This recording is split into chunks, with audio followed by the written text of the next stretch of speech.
Dan kita menuju ke lokasi lainnya, sejumlah lokasi disebut masih terisolir akibat bencana banjir bandang yang terjadi beberapa waktu lalu di Kabupaten Agam, Sumatera Barat. Krisis kebutuhan pokok disebut kini mulai disuarakan warga yang terdampak.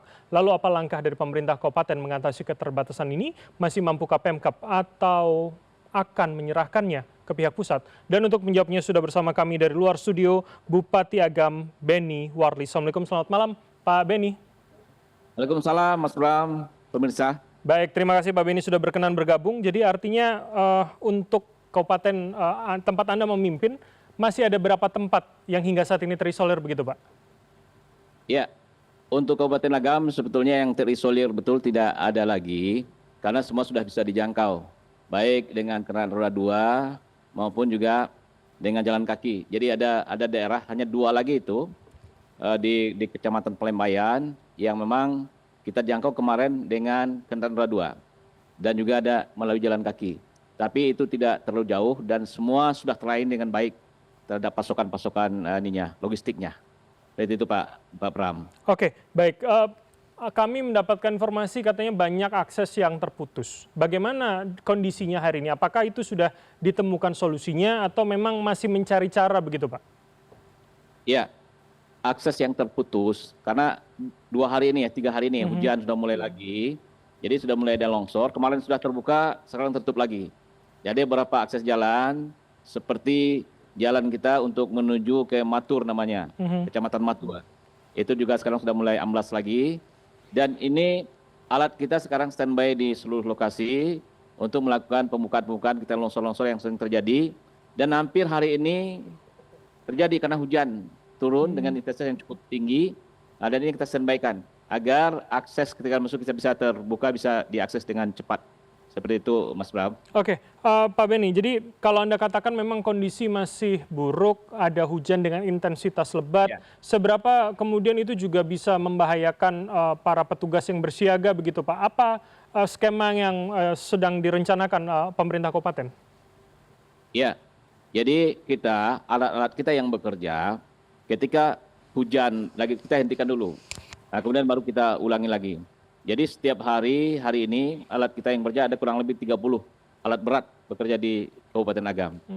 Dan ini ada yang membuka akses jalan, kemudian ada juga longsoran-longsoran, kemudian ada juga yang membersihkan dari puing-puing yang kemarin kena longsor atau galodo itu kita bersihkan. Dan juga sekaligus juga di situ untuk pencarian korban-korban yang masih belum ditemukan. Oke. Itu Mas Pram. Untuk kabupaten Anda berapa jumlah warga yang hingga saat ini belum ditemukan Pak Bupati? Jumlah yang belum ditemukan itu ada 72 orang. Kemudian korban yang meninggal dunia sekarang sudah menjadi 192 orang yang sudah kita temukan. Nah, kemudian yang tidak teridentifikasi itu ada 20 orang dari 192 orang itu.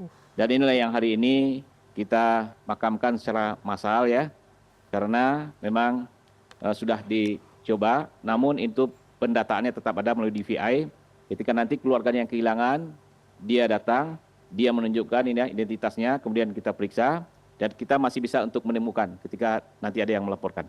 Itu ada 27 orang.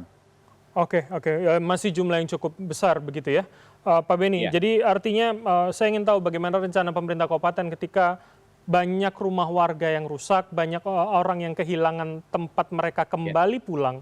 Apa yang kemudian disiapkan begitu untuk rencana jangka panjangnya? Ya, kita menyiapkan 2 langkah. Yang pertama sekarang sedang kita menyiapkan hunian sementaranya. Karena kita kasihan warga-warga yang di pengungsian sudah cukup lelah ya, situasinya mulai kena penyakit juga. Kemudian kita siapkan untaranya. Dan hari ini kita telah menyiapkan itu, insya Allah dalam beberapa hari ini itu sudah mulai dibangun hunian sementaranya. Itu untuk jangka waktu yang pendeknya.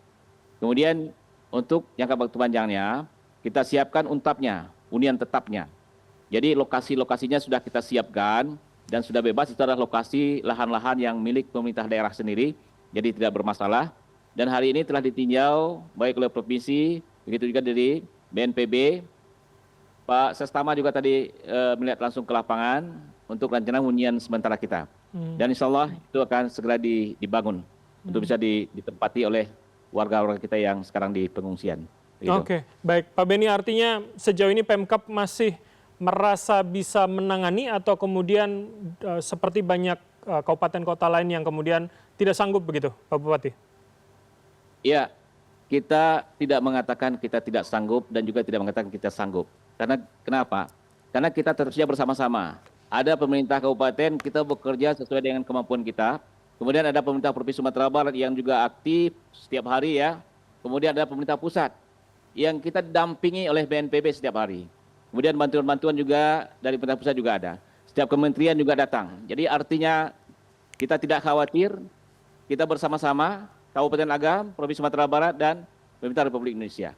Jadi bagi kami tidak ada kekhawatiran, karena dari apa yang ada sekarang, kebersamaan antara 3 daerah dan pusat itu sangat kami rasakan, dan ini bisa melakukan percepatan-percepatan dari upaya-upaya yang kita lakukan. Bantuannya cukup maksimal diberikan oleh provinsi, juga pemerintah pusat melalui BNPB dan kementerian-kementerian yang ada. Begitu Mas Bram. Oke, baik. Tentu doa kami kondisinya segera membaik dan segera kondusif kembali begitu. Terima kasih atas waktu dari Anda, Pak Beni Waris, Bupati Agam, telah bergabung bersama kami. Selamat malam. Sehat selalu, Pak Beni. Ya, terima kasih dan mohon doa dari seluruh masyarakat Indonesia agar situasi kita cepat kembali seperti sedia kala. Amin. Terima kasih. Wassalamualaikum warahmatullahi wabarakatuh. Waalaikumsalam warahmatullahi wabarakatuh.